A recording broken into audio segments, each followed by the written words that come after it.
are listening to a free version of the Majority Report with Sam Steeder. To support the show and get another 15 minutes of daily program, go to majority.fm, please. The Majority Report with Sam Steeder. It is Monday, May 6, 2019. My name is Sam Steeder. This is the 5-time award-winning Majority Report. We are broadcasting live steps from the industrially ravaged Gowanus Canal in the heartland of America, downtown Brooklyn, USA. On the program today, national political correspondent for the Washington Post, Dave Weigel, will be with us to talk about what he's seeing on the trail. Also on the program today, new report. Humans are destroying the planet and all other life. Sorry about that. Also on the program today,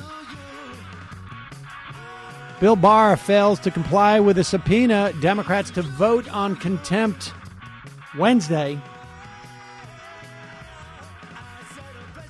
Meanwhile, on that campaign trail, Bernie introduces a trust-busting agricultural plan. Booker releases a gun control plan.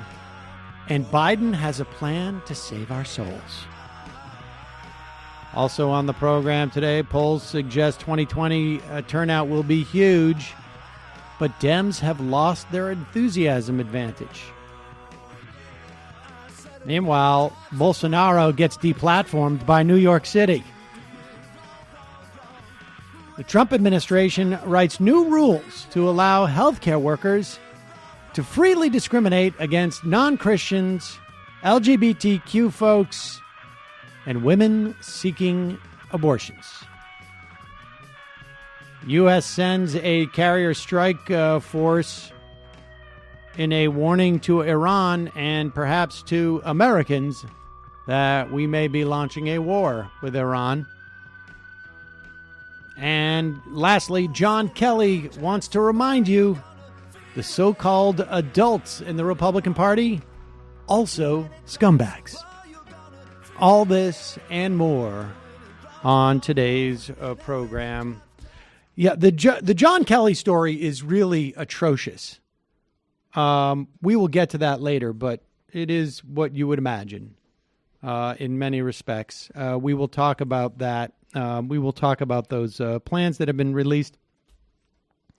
And talk a little bit about the question of to impeach or not to impeach implicates the Democrats' power to enforce a subpoena. The bottom line is, in the context of impeachment hearings, a congressional subpoena has far more weight, according to the Supreme Court, than just in its function of oversight. There are limited options that Congress can pursue in seeking to, or I guess, enforce a contempt finding against someone in contempt of Congress. The last time Congress imprisoned someone for being in contempt of Congress was 1935, if I'm not mistaken. And they could theoretically hold someone. And I think there's like a jail in Congress, a couple of jail cells. They could hold them until the end of the term. And then at the new term, they get released. So I'd like to see Bill Barr in prison there. I mean, that would be fun if you could be as part of the Capitol tour, too, if you could walk through and see him down there. I mean, I know I do have problems with the carceral state, but there are certain situations where I make a broad exception for people I would like to see put in jail. Well, if we're going to have a carceral state, we might as well use it on those people. Yeah, point it in the right direction. That is one of the things, too, I'm thinking about, because, I mean, you do have these prisons, these jails in Congress, and it's one of those, like, use them or lose them type of situations as far as I'm concerned. So Bill Barr in jail That I feel like would be enough for me to take a trip down with the kids to visit the Capitol. In the meantime, that's Bill Barr. There you go, kids. Don't feed them. Hey, speaking of kids, Mother's Day is coming up, and there's nothing we wouldn't do to make sure the special moms in our lives are happy. Even the non-special moms. Yeah, I didn't want to interrupt the flow, but that did stick out to me. I think, I thought all of them were. I mean, really, everybody's special, but on Mother's Day, moms are particularly special. It's not deserving moms and undeserving moms. Right.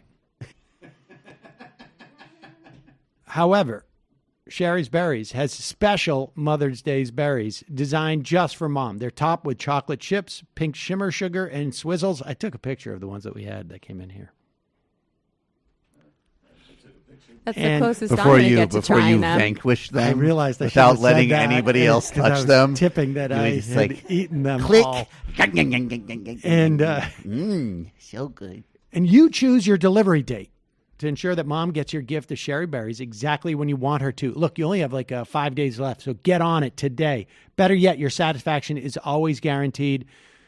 These berries are huge. They're delicious. The chocolate is awesome.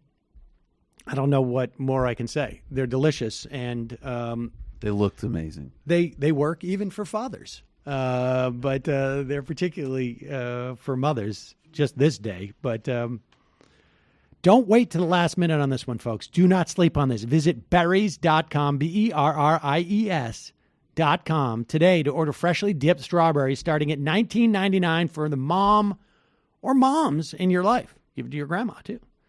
Give it to your aunt. Give it to your sisters. Give it to your daughters. To make mom really happy, you can double the berries for just $10 more. Mother's Day is Sunday, May 12th. And double the berries, folks, so that everybody's going to eat them. Visit berries.com. That's BERRIES.com. Then click on the microphone in the upper right-hand corner. Enter my code CEDAR, based on my name, Cedar, SEDER. That's berries.com. Click on the microphone, code CEDAR, spelt like Seder. I don't know why we do that, but the Cedars do that. All right, here is Dennis Prager. And, of course, Dennis Prager, very supportive of Dave Rubin, right? Hello. They do Prager University. Too often people are not interested in ideas. Hello. That was Dennis Prager speaking to Dave Rubin's face. There you go. Doing that voice. And longtime listeners will remember Indy Mike. This is Indy Mike's favorite program, the Dennis Prager Show. And because he listens to both sides. He listens to Prager and to Ann Coulter. And here is Prager. And just, gosh, boy, living the life. I mean, right-wing talk radio. Talk about being on the dole. Like, he doesn't even do he's just sort of just rambling here. But the point he's trying to make is, folks, is that racism, at least the notion of racism that we would have some type of white supremacy in this country, or that black people are that black people are subjected to racism in any way. That's a myth. I mean, if this sounds familiar to you, you've probably heard Dave Rubin talking to, what's her name? Lauren Southern, nodding in agreement that Jewish groups in Canada basically created the Nazi groups up there so that they'd have something to rail against. Because, funding opportunities. Right. Just going to maybe this to just be going fair. to synagogue and going and celebrating the holidays gets a little boring for Jews. And so everybody wants to fight some Nazis. Passover's so sleepy. Could we have some skinheads around here? Anyways, but here is Dennis Prager. And then sort of like, pulling out of God knows where they got this story. I imagine it's true because statistically speaking, how could it not be true that there isn't someone giving a lecture somewhere in which you would disagree with the premise? But here is Dennis Prager, stylings. And that is what the left does. Hysteria, crisis after crisis. Crisis. A black American is elected president, and the country is declared more racist than ever. the crisis of racism in America. But there's so little racism in America, except anti-white racism, that it's all made up. To the extent that there's a professor going around from Washington State. Pause it. I just want to point out now, one of the things that I've been told by Indy Mike about what's so great about this guy is all logic. And so just to follow here, despite the fact that we elected a black president in this country, which actually all the data shows ended up creating a lot of racial polarization because it turns out there was a lot of white people who surprisingly did not realize that the Democratic Party was to the left on race than the Republican Party, and they felt that this was in many respects a metaphor for everything that they were losing in life, whether some of that was real and as a function of the structure of our economy, or imagined, or real in terms of loss of social status. They began to more intensely blame the existence of black people. But as you heard, the only real racism that we still have in this country, according to Dennis Prager, is, of course, white racism, which is shocking, despite the fact that we now have a white president. Hello. I proved that. And I proved white racism. Anti-white racism is done. And I proved it. I was elected Well, president. there It's is crazy. backlash to the white president. that's true. But we've had so many white presidents, and now white racism is finally catching up with all those white presidents. I mean, it's sort of amazing how many white presidents we've had, but yet the durability in Dennis Prager's mind of white racism, that's pretty impressive. Anyways, continue. It's all made up.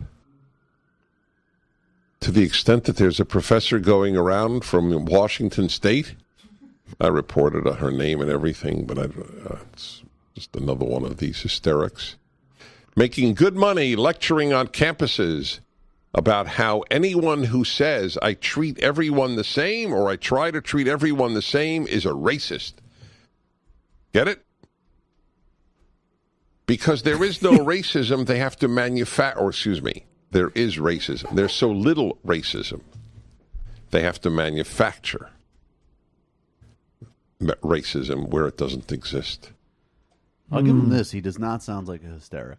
No. I have to say that my brain is still in recovery mode from taking in so many high-level important ideas. There you People go. think we have a lot of long pauses on this show.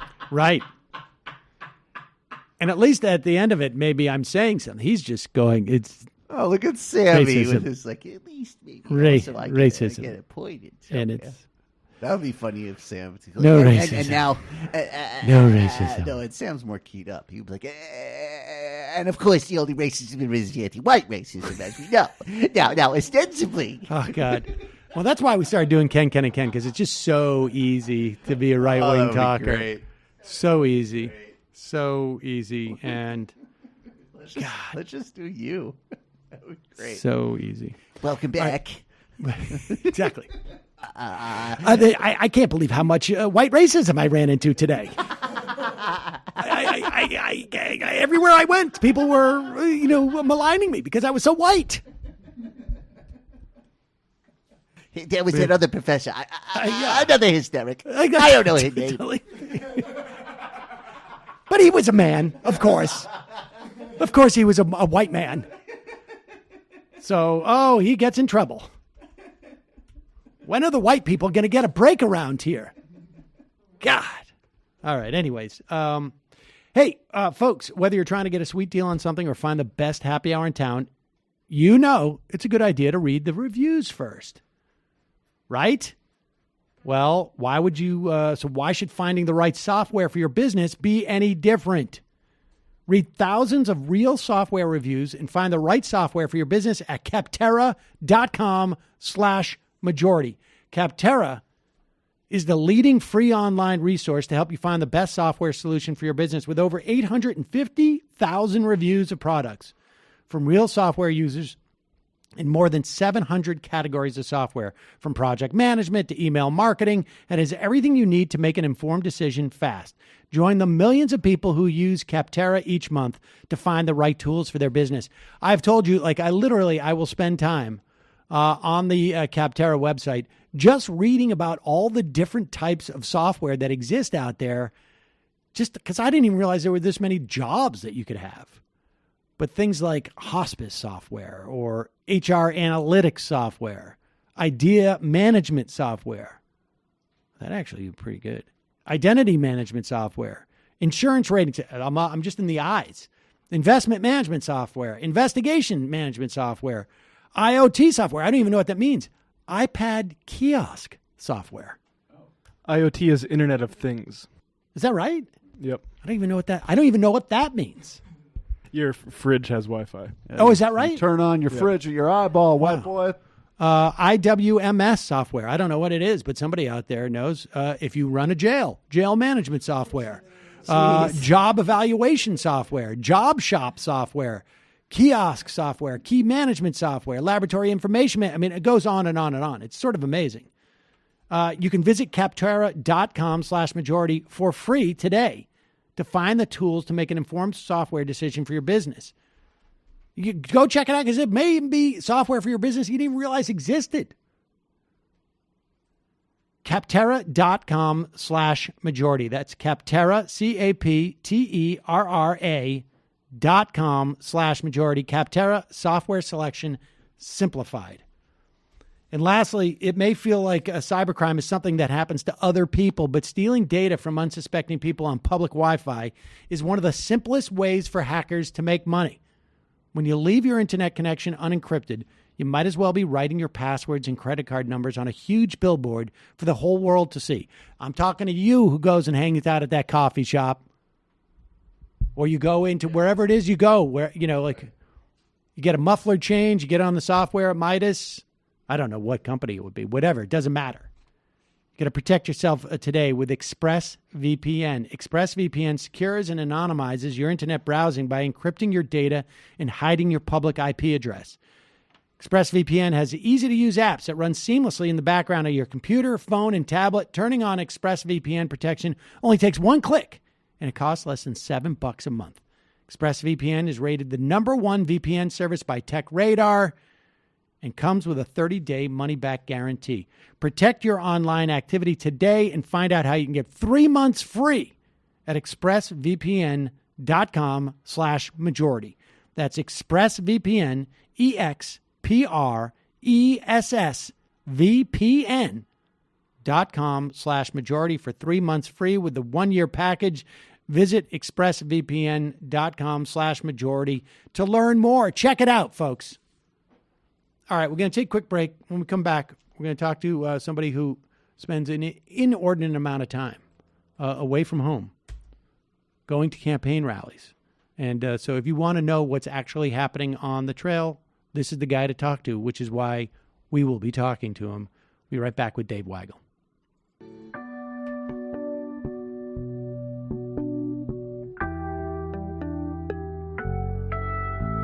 The artist knew their faces well, the husbands of his lady friends, his creditors and counsellors, in armour bright the merchant men, official moments of the guild imposers keen from bygone days, city fathers frozen there upon the canvas, dark with age.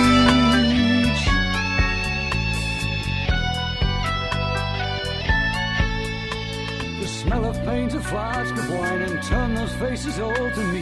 The blunderbuss and halberd shaft of Dutch respectability to make their entrance one by one defenders of that way of life. Red brick home, the bourgeoisie, and guitar lessons for the wife.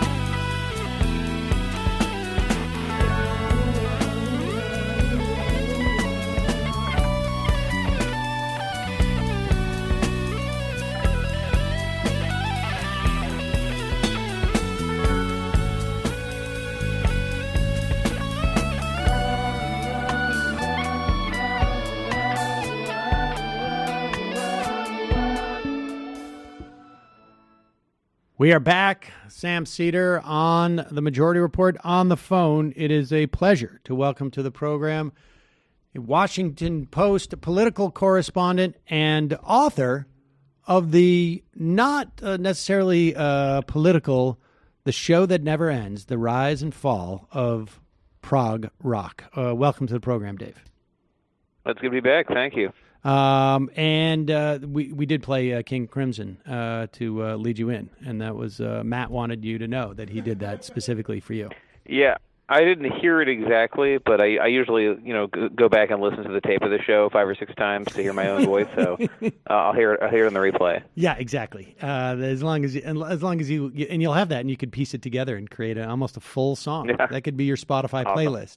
All right, so Dave, you've been on, and I am a subscriber to your email, missive, the trailer, which people can subscribe to at the Washington Post. We'll put a link to that. And it really gives me a sense of, the sense that you're getting on the campaign trail. So, give just up to this point, tell us where you have been, just so that we get a notion of what your what your sample size is, or where you're reporting from. Well, let's see. The last few weeks was Las Vegas, where there was an SAIU sponsored event on wages and workers. I was in Houston for the She the People event. I was with a couple of candidates solo. I was with Warren in Vegas with Biden on the trail. And I took a couple of days to kind of reset and refocus on here. But at this point, everyone who's running for president, except for Michael Bennet, and I guess Wayne Messam is if depending on the week, and I forgot that candidate is different. Those guys aside, I've seen everybody on the trail, so I've got a pretty good set of data to compare. I did not even know that Wayne Messam was running, and so I appreciate it. You got to mention him. He's just the mayor of a small city in Florida who's also running for president, apparently. And apparently Bill de Blasio is going to jump in too. Maybe we can talk about that in a moment. But so give me so as you come back from this, what strikes you first about the people who are attending all these rallies in terms of the voters? Mm-hmm. Well, there's not a lot of hard ideological opinions from the people who kind of self-select and show up to political rallies. For a very long time in 2018, there aren't really rallies for people running for Congress till the very end. It was a lot more going out with a canvas or going to a debate, things like that. And the people who were interested in politics were showing up to small meetings, working with individual candidates. The rallies they're bigger crowds. I think if you average together everybody's crowds, there's never been this many candidates getting big audiences for Democrats. I would say Biden, Sanders, Harris, and Warren and Buttigieg all can draw about as many people as Hillary Clinton was getting when she started running in 2007. Wow! So a lot of people are interested. Are these the same people? Do you think? I mean, is it? Yeah. Are they going? Are they shopping around? Or are there people going out there? Or are you seeing people who have made up their minds? How much shopping is happening? Do you think? Well, that was the second part of the answer, and I'm glad you asked that one because there's not. I said there's not hard ideology. There really isn't. You meet people all the time who want to go for the candidate they're more familiar with that they think other people would vote for, and you meet, especially at Biden events, some Biden superfans who've loved him forever, but again, they were Hillary Clinton superfans who fell off the wagon in 2007 and 2015. So you meet some of those folks, and you meet a lot more people who just kind of want to see everybody and determine who can win. And I think more in New Hampshire and Iowa, you meet the kind of voters who are unwilling to consider anybody unless they personally met them and seen them talk and gotten their question answered. That's more specific. I'd say in general, people are pretty happy. I'd say when I ask people if there's anyone they don't think can win or would be running, you do meet people who resent Bernie running again, some hardcore Hillary fans, and you meet some people who, from what they've heard at Tulsi Gabbard, they're not a fan. That's basically it. Huh. Yeah. Go ahead. Well, were you going to add something? And you don't hear a lot of quizzing about policy. You do hear I wrote about this about a month ago. There's a couple efforts underway by the ACLU and by other groups to get people on the record for a number of kind of civil rights priorities.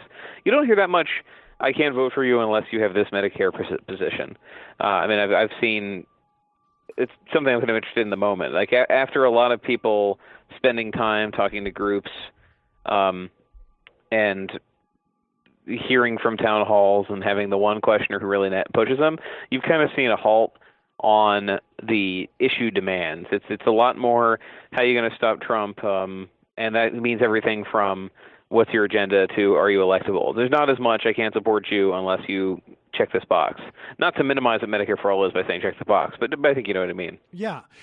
Now, do you anticipate, I mean, where can you compare, I mean, can you compare that to, let's say, to 2016 or to other years? I mean, is this... Yeah. I imagine this is fairly atypical, although I can't help but think that maybe it's somewhat reminiscent of 04 on some level. But you weren't, I don't think you were covering Democratic candidates at that point. I wasn't. That's a good point. I mean, I've gone back and researched what the crowds were like in local press, and this you could go on C-SPAN and check some things out. But it was similar in that there's just a desire to get Trump out of there, and there's a debate that I've written about where some people just think whoever is most electable, we just need to get them in there. And there are people who are thinking more strategically. I'd say Warren and Sanders in that camp, that even Julian Castro, where you need somebody with a compelling message that would not just win in 2020, but set up the kind of movement the party has not had in a very long time. Right. The one that people thought might be there after Barack Obama. You hear that. But from voters, you don't hear as much. And I love talking to voters. It's been interesting. Even I think one of the more revealing times I was out there this year was I was in South Carolina the weekend of the Barr summary of the Mueller report. And even then, when people were being told that, the thing's over and Trump got off, you didn't hear Democrats saying, I only vote for the candidate who's going to impeach him. You heard people saying, oh, well, Southern District of New York, they're going to do their thing. And that was revealing, because people, even if they're hanging on Trump developments on the news, they're not really counting on anything but the election. And it does lead, I really do feel like the dynamic issue debate we had for a while has been paused because people are scouting out how much these guys look like they can win. All right. So how are people making that determination? I mean, because, the story right now is, at least the conventional wisdom is that Joe Biden can win. I mean, do people, when they're assessing Joe Biden, and it just occurred, like what was it that he tweeted? I don't know, the other day, that Donald Trump was not was atypical of the Republican Party, or aberrant. He says he says the last 4 years can be an aberration, but if Trump wins again, then that's like redefine who we are as a country, which crystallizes, I think, a pretty elite Democratic sentiment. I always think when I hear that sentiment of the person at the Women's March, maybe they've been identified since then, but I never found out, who had a sign saying, if Hillary had won, that'd be a brunch right now. And there's definitely a sort of Democrat who just wants this to be over and has not thought much about permanently changing Washington. And frankly, I haven't figured out the reason why. It's kind of a mystery, because it is the argument that Democrats have really glommed onto in the previous elections. Even Bill Clinton made some triangulation efforts in 1992, famously, but there still was a generational change argument. The level of kind of hunching over and hoping that people will just vote for the popular guy, that is unique, and it's been commented on, I think, in the right way.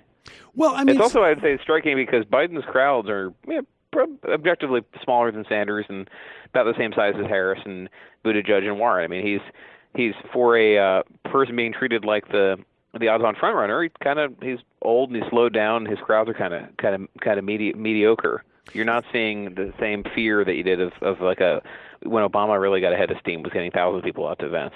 And is he? I mean, I saw some report that when he was in, maybe it was South Carolina, I can't remember, but that he basically over the course of 2 days had 2 private events and 1 public event. That doesn't seem like somebody's busting out of the gates and No. barnstorming. Give me your sense of that, because I guess what I'm curious about is two things. Is one, is Biden exemplifying in terms of as a candidate the kind of energy, and to hear that his crowds are just basically typical, but also not just in terms of like getting that energy, but giving that energy. A, and B, I'm curious as to how much people who are coming to see Biden with the assumption that he can win because they think of Joe Biden as Obama's vice president end up walking away going like, Joe Biden may not be the guy that I think he is.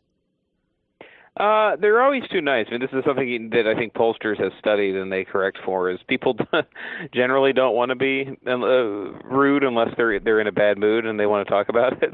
They tend to be pretty careful. And is that right? Because that's completely the opposite of me, anyways, as a person. Yeah, the same with me. But often people, you kind of have to fish around, and I'll ask how they think of Biden, and they'll say, "Oh, he was good." And then if you prod, they'll say, "Well, it did seem like he had the trouble getting this one thing out." And no one says. I've been there when he delivered kind of a performance, but a speech where clearly the crowd was not really moving with every part of it, and people kind of come out saying, "Oh, it was fine." I mean, but you don't see the same head over heels affair that you see after people hear from Buttigieg or Warren, and to an extent Harris. I'm not trying to talk down Harris. I just haven't seen the same. She has some people who come up in as superfans and leave as superfans. Some people who think she's not quite ready yet. I mean, I think I'm privileging this because it's the only candidate for whom I've had that actual conversation. People worrying that she's just not at the performance level of the candidate they think could beat Trump. Interesting. And and so what do people say about Warren in that regard? It is universally, she's amazing. I'm not sure she can win.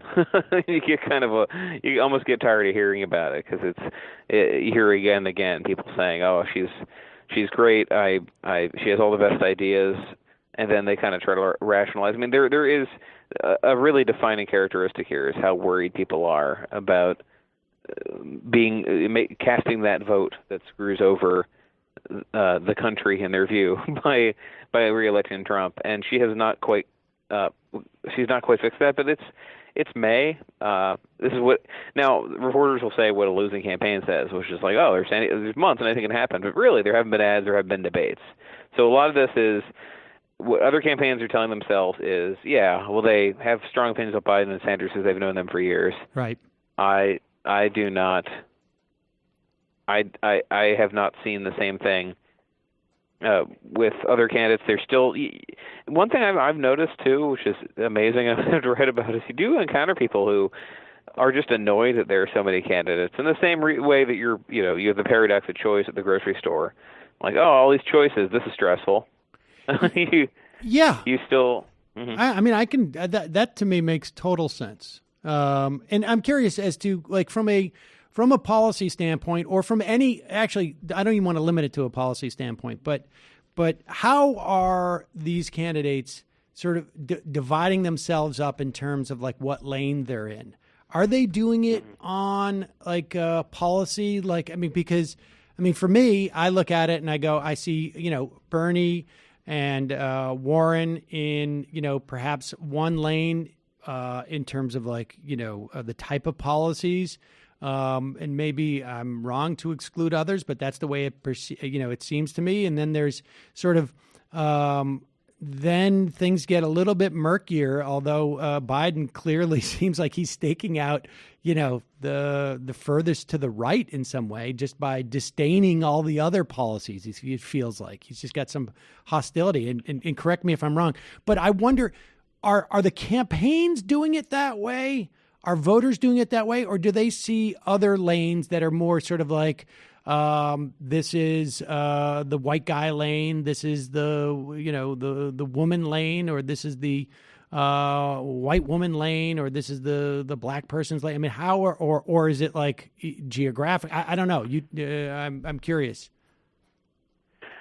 I haven't seen people separating the candidates in that way. I mean, it's a useful way to consider them and sort them from D.C. And I'm not saying it's wrong. It's happening in D.C. It's not how voters are interpreting it yet. I I mean, you find high information sounds kind of snobby when you're talking about every other voter. Like, they don't have high information, but you do find a kind of voter who watches a lot of MSNBC and reads a lot online and has contrasted the candidates' plans and has come out with a strong opinion. There's not most of the people showing up. So you might think, oh, well, are they sorting all the moderates into a lane? I don't think they could define who the moderates are, with the exception of somebody who that's all they talk about, like a Michael Bennett. And with a push. I mean, look at some of the crosstabs of these national polls. I tend not to use national polls because there is no national primary, but you're talking about people who are on TV all the time who nationally have like 25% name recognition.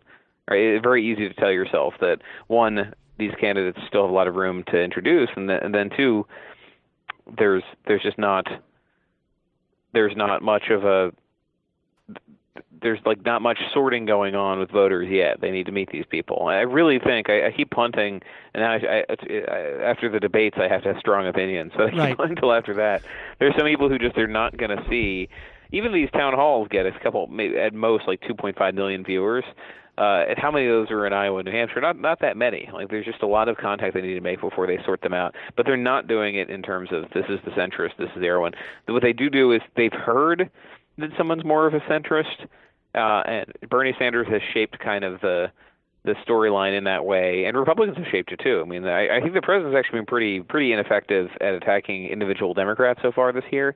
I think he's been pretty effective at emphasizing how they're going to run against people, and the idea that, well, Biden's the person he's made the fewest arguments about so far, the person who'd be hardest to tag as a socialist, like, that has gotten through to people, but they haven't sorted everybody else out. Interesting. And so are they sorting them? It sounds like the one sorting they're doing at this point is just like their perception of what other people's perception are in terms of their ability to beat Trump. Yeah, it is. And it sounds like game theory, and that's the best way to think about it. It is not at this moment based on the policy concerns. And I think I wrote a little bit about this in the newsletter yesterday. There's not much talk of foreign policy. It's not this as simple as Bernie thinks he deserves credit and isn't getting it, but it almost is, because there has been a debate about where the party would take the world if they win back the White House, and that's just an elite discussion that's not really connected with average people. I mean, I think it is the ability Trump just has, even after beating him in the midterms, this part surprised me, just the degree to which the president's in Democrats' heads, even as a pretty weak re-election candidate. I mean, I don't remember this much panic about Bush. Maybe, and I don't know why. I think it was just because about Bush in 2004. You don't remember? I don't remember this much. Now I remember some of the rationale, like, well, Dean can't beat him, and only Kerry can, and we need Wesley Clark because he's electable. Right. You saw it manifested, and we need somebody with this military bio that he won't be able to attack, which ends up being folly. But you didn't see the same panic that no one else can possibly beat the guy, and then Democrats talked themselves into that right before Iowa. With Trump, it's stranger to me because he already, his peak as a political candidate, his first race was 46% of the vote, and you still see people just kind of nervous about, well, maybe now that we're in competition, but he might have something against this candidate. It's hard to explain because it doesn't connect that directly to the facts that we have about all the candidates. Well, I mean, part of it is, I would imagine, is that Trump won when he statistically, had a very, very low odds of winning. And I think that animates people. And I think, broadly speaking, relative to the Bush era, I think that phenomena is not just a function of like the reelect. Like, I personally, I mean, you laugh about that you weren't covering that 2004 election. Sadly, I was exactly in the same position 15 years ago as I am now. And people just didn't have the same level of awareness. I think there was still a lot of fear that in the wake of 9/11, frankly, and sort of the shell shock from getting into this war or the Iraq War at the time. Certainly, the intensity of the fear that he was going to get reelected was there. It just wasn't as broadly shared. which made it very lonely feeling at the time. But let me ask you this, just to get back to that sorting thing. Do the campaigns, to the extent that you know this and you talk to people on the campaigns, do they perceive themselves sorting in lanes that are a function of ideology or in some other mechanism? The only example I've seen of that is it is just hard to deny that Elizabeth Warren's support has a ceiling as long as Bernie Sanders is in the race. Ceiling might not be the perfect way to think of it, but had he not run, there was a different theory of the support they were going to be able to corral. There were a lot of Bernie voters who were considered the rest of the party, incompetent at challenging not just Trump but Republicanism, and those voters are with Bernie now, which I think has honestly frozen some of the debates that were happening in the field. I mean, there was a utility back in 2018 of being a Democrat showing up to co-sponsor some of Bernie's ideas, and now he's running, so there's no point in doing that. And so what you have instead is maybe people conceding, 15-20% of that vote and going elsewhere. Now they're not moving to the center and reaching those voters. And you and I probably agree that the center's just an irritating concept. Right. Right. I can show you any numbers of polling that say making Medicare universal buy-in is extremely popular, making the wall is extremely unpopular, and one of those is called a compromise, and one of those is called far left. Right? That's not how it works. Right. So you don't see people moving away from popular positions, but you see them just kind of looking for who is gettable, and it's not quite the Bernie people yet. I mean, that's not the way Warren has been framing her campaign. Someone like a Klobuchar and a Bennett and Tim Ryan, you have people saying we're making the Biden argument here about how you need a president who can bring Republicans in on your priorities, right. But we're going to do it with somebody who's not like turning 80 in their first term. And they don't say that explicitly, but that's clearly what's going on. Interesting. And so if I understand you correctly, if Sanders wasn't there, the fight for Sanders voters would be inspiring more candidates, I guess, presumably like Kamala Harris or Cory Booker or maybe Gillibrand, I guess, to sort of adopt some of these policies that are to the left of where they've been, so as to attract that pool of Bernie voters. But with Bernie there, they basically concede, we're not going to out Bernie, so maybe we try and out young Biden on some level. Yeah, I think that is happening. I mean, they're not explicit, but the conversations you have with strategists of other campaigns is like, look, we're all waiting for the debates. You can see it if you watch Joe Biden's speech right now. If you want to go to C-SPAN, he's just lost a lot of speed off the pitch, and they just think they have people who are going to be more inspiring to the party's base than the front runner is. And when it comes to issues, I don't think they were sincere. I mean, a lot of ways when they were adopting Bernie's positions. What changed was that whereas in April, or we're in May now, in May 2018, Kamala Harris endorsing Medicare for All meant, oh great, Medicare for All is gaining steam, and the party's going to nominate somebody who agrees with him. And Kamala Harris being for Medicare for All now is the same sort of people say. Same sort of people are saying, well, yeah, she's only doing that because she's a phony, and Bernie's the only one who could really bring it forward. And I think that's closed off some of this. I mean, just you don't see the same fight for former Burr supporters.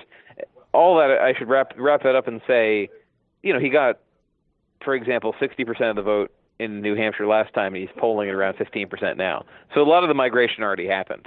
You just don't see people positioning themselves as the true progressive in the race, apart from kind of one slip-up Biden quote, because Bernie exists, so we're going to run to something else.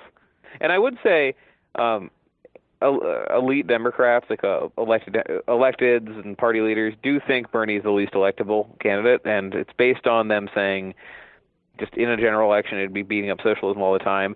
For that reason, they think that everyone would be in a better position. Every candidate would have a pretty good position. If but him, anyone who gets it through his primary is going to have defeated the Democratic Socialists, and I think it's going to be probably $1 billion Republican campaign messaging down the tubes. Right, because they're all going to be people who are seen to be antagonists of that. But I mean, do you have a sense? Is it possible if you have a sense in terms of like where you're going to get like what the value of that, presumed Republican strategy would be? I mean, does that? I mean, I understand that it would resonate with the base of the Republican Party, right, which is older white men and women voters. But they're going to be there for the Republican nominee anyways, right? And presumably the Christian vote for Trump, I don't know how it would be really significantly more energized than in 2016 because there isn't that sort of like open Supreme Court seat that was such a swing seat. I mean, is that? Well, that's not really a Democrats' control. I mean, I've actually there's several scenarios. Let's mention two big ones, which is one, there's still a 5-4 Supreme Court, and there isn't the same. You have to vote for Trump to change this. There's actually kind of a cockiness that, I mean, Trump can't stop talking about how much they already won the courts. Right. So you would think logically, just the people who have a qualm don't feel the same impulse to defeat Hillary, but like Republicans like to win, and I'm struck by how much just the memory of Kavanaugh, who got confirmed, remains this huge motivator for the party. So they would say we need a president who's going to continue to fulfill, kind of be your bodyguard if you're an evangelical, who's going to confirm conservative judges and pass these rules protecting your ability to not bake cakes for gay people, or the new rule I'm still kind of reading, but that's the upshot I assumed. So basically a bunch of priorities of conservative religious groups that Trump's going to run on them, and unlike in 2016 where there were questions of whether he was sincere, his strategy has been kind of a better base delivery mechanism than any president I've seen. Barack Obama, there were things the base wanted him to do that he resisted because he worried about alienating people. Trump doesn't believe that he can alienate people. He just believes in serving the base. So that'll be the argument. We got a president who God wanted to win and is doing everything that we say. I mean, when I say and God wanted to win, I'm not trying to be glib. I mean, Brad Parscale kind of said so. Oh yeah, on Twitter a couple of days ago. And I think your point. I mean, just today, or I don't know if he did it today, or I guess he made it on Friday. They were writing new rules to allow healthcare providers to be more discriminating in the types of people. Yeah, I mean that's a big. Yeah. I mean, I remember when George Bush was talking about this for pharmacists. I mean, that's been and I don't know that he ever came through with it, but Trump is coming through with it. But I guess what I'm asking is, do you have a sense that that the idea that this is socialism, where this is, we're going to turn into the Soviet Union, is going to resonate with anybody other than the people who are already going to vote for Trump anyways? I don't think it does. And the point Biden has been making, I think, is pretty inartful, talking about how if it's 4 years, it's president's aberration. The other point he makes that's not an aberration is that this president just doesn't care about anyone outside of his base. I mean, he insists on serving exactly who elected him and thinking there is enough of a vote there that would elect him again, and has with very little concern of the third party voters who are back with Democrats now. I keep going back to this, and I probably sound monotonous, but I'm amazed. The Republicans lost everything in the Midwest in 2018. Everything competitive, everything in the state that swung the election, they got wiped out. So instead of dealing with that, the president's just kind of retweeting Scott Walker to insist that there's some chicanery that you need to stop. And I feel like there's this whole conversation now about whether he would leave office, et cetera, which seems like a stranger thing to focus on than the voting rules that'll be in place on Election Day 2020. Certainly when I talk to Democratic lawyers, the DNC and stuff, if Trump loses, he loses. What they're worried about is Republican-run states making it more difficult to vote, as we're seeing in Florida, right now. Right. And so that is kind of an issue they have to deal with no matter who the nominee is.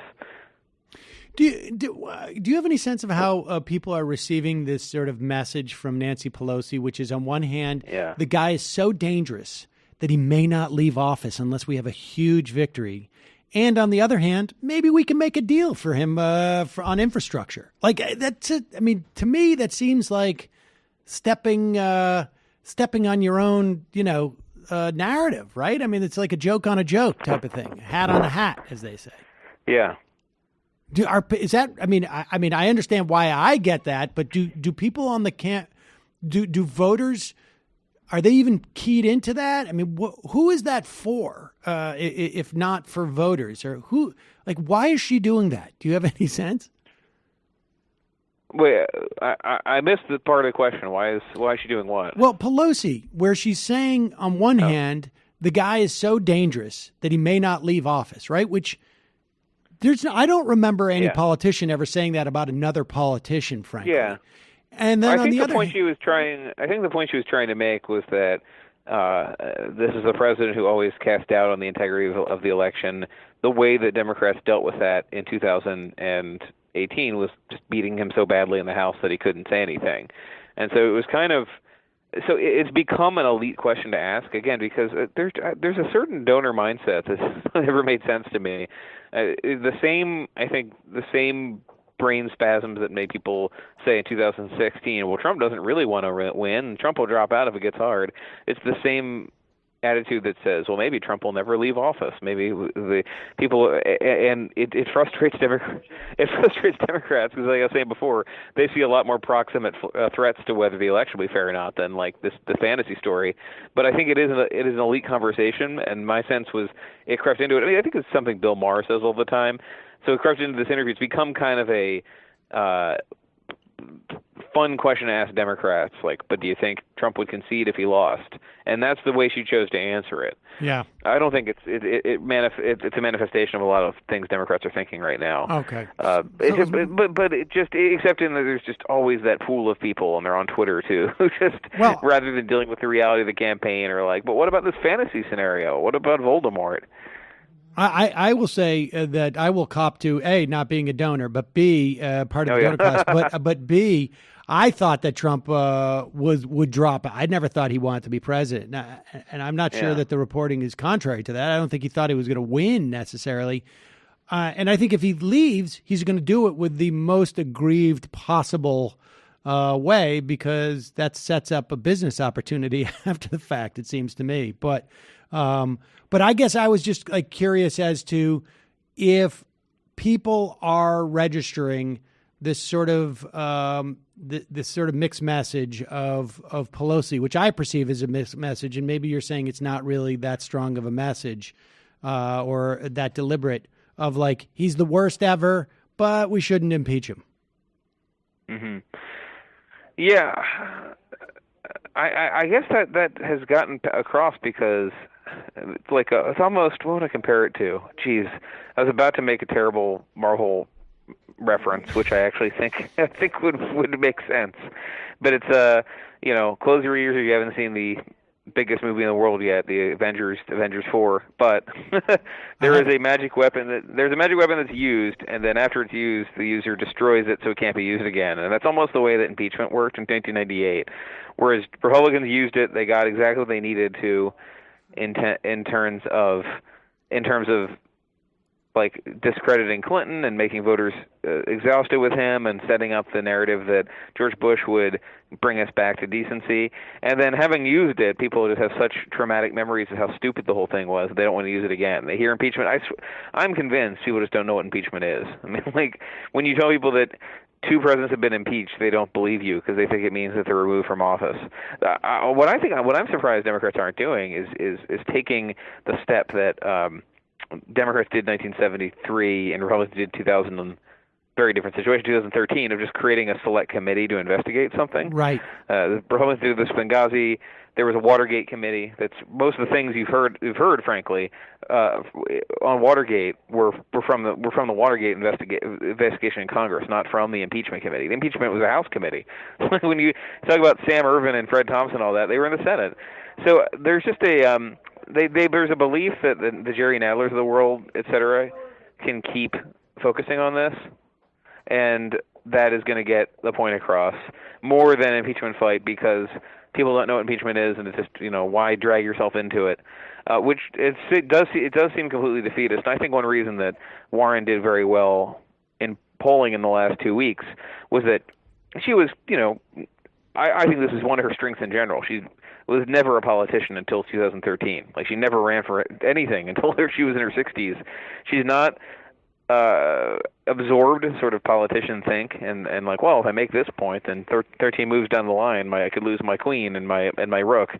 She just kind of read it and said, okay, this report says he committed impeachable offenses.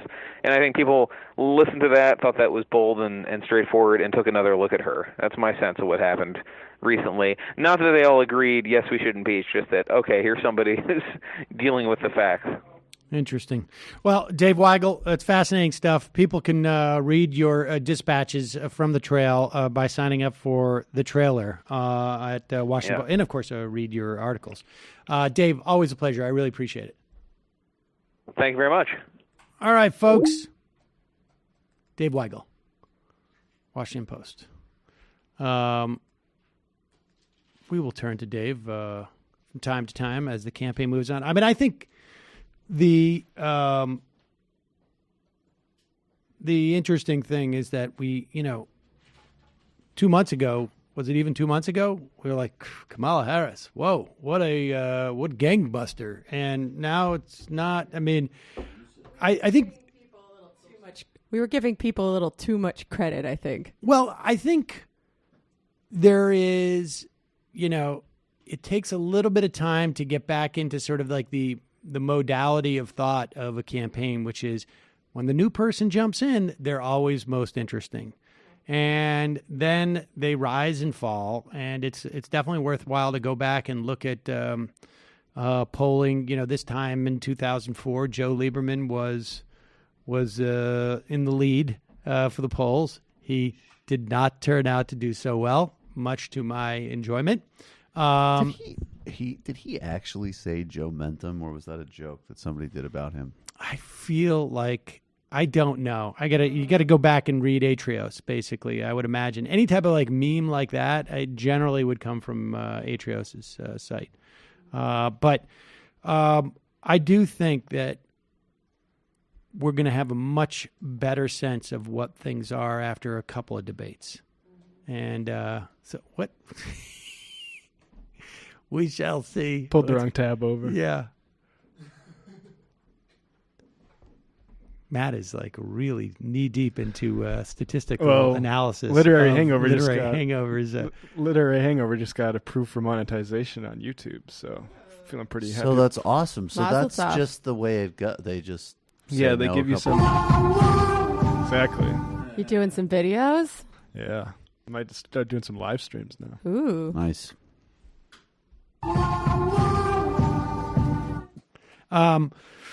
But we will check in with Dave. In the meantime, what we're going to do is head into the fun half, folks, and remind you that this program relies on your support every single day. You can become a member by going to jointhemajorityreport.com. What do you get? Extra content. You get the ability to support the show that you listen to on a regular basis, and you get it all commercial free. So go to jointhemajorityreport.com, become a member. Also, justcoffee.coop, fair trade coffee, tea, or chocolate. Use the coupon code majority, get 10% off. Also, a reminder, you can take a leap into the future with Capterra.com. It's the leading free online resource to help you find the best software solution for your business. With over 750,000 reviews of products from real software users, Capterra can help you make an informed decision no matter what your business needs. Visit Capterra.com/majority for free today. Noodle around on the site. Find the right tools to make 2019 the year for your business. Capterra.com/majority. Capterra, that's CAPTERRA.com/majority. Today is Monday. Tomorrow night will be Tuesday. What will be happening on Tuesday night, Michael? Indeed. At 6 p.m. before the main show, we're going to do a live stream with Mike Khanna on the South African elections, which are coming up on May 8th. And then in the main show, Ranique Allen is joining us to talk about her new book. And then Ben Burgess is going to join us in studio to talk about logic, emotions, and how to win a left-wing argument. All that and, of course, a lot more. Patreon.com/TMBS. Michael Brooks Show on YouTube. And check out the new Illicit History of International Law with Kristen Pear Anderson. Jamie. This week on the Antifada, we have unlocked our new series, Prolet Cult. It's producer AP Andy talking about UFOs, conspiracy theories, and the paranormal from a Marxist and sociological perspective. So that's unlocked today. If you're not a patron, you can listen to it anyway. Also, we recorded an episode with Katie Halper over the weekend talking about the 90s, from all the goofy pop culture we associate with the 90s to how the politics and economics of the 90s have prefigured a lot of the things that are happening right now. So that'll be out on Wednesday. I also wanted to plug, I'm going to be appearing at Katie Halper's live show that she is doing with Struggle Session. Indeed. And that is this Friday, May 10th at Littlefield in New York City at 8 p.m. It's going to be Katie Halper and Struggle Session, along with special guests Matt Taibbi, Jamie Peck, that's me, and Jake Flores. So if you're in the area, come check it out. Matt? Coming up on Saturday is The Song of Hiawatha by Henry Wadsworth Longfellow. A lot of people might think it's pronounced Hiawatha, but it's pronounced Hiawatha. It was one of the most famous poems of middle of the 19th century. Where's the board again, Sam? And and it's by Henry Wadsworth Longfellow. It's Hiawatha. Hiawatha. Wow. And we talk about it as a sort of example of the sort of noble savage myth and sort of romanticizing Native Americans and also being sort of inevitabilist about how we're going to take the land from them. But I also found a New York Times review of the poem at the time, and it says this. It's like as if Barry Weiss was writing for them at the time. As an Indian saga, embalming pleasantly enough the monstrous traditions of an uninteresting and, one may almost say, a justly exterminated race, the Song of Hiawatha is entitled to commendation. So, yeah, that was the reception it got at the time. Jesus. My brain is still in recovery mode. Taking on so many important high-level ideas. Well, look, you got to listen. That's one opinion, and if we shut that out, then we can't get that sense of a perspective. Yeah, and I also introduced a game called How Racist Was Edgar Allan Poe, so you can check out that. Oh, dear. Yeah, it's hard out here for a Jewish anarchist goth. I love how we're doing games now on Literary Hangover. Literary Hangover has entered the game phase. I like it. Gamification of... All my faves are so problematic as a Gothic American. Poe was very problematic, yeah. All right, folks. See you in the fun half.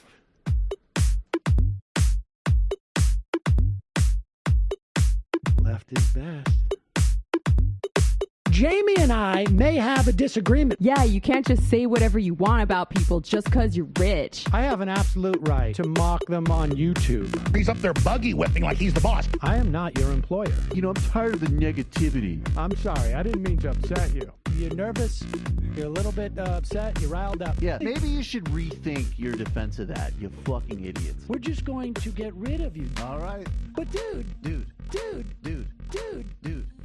You want to smoke this joint?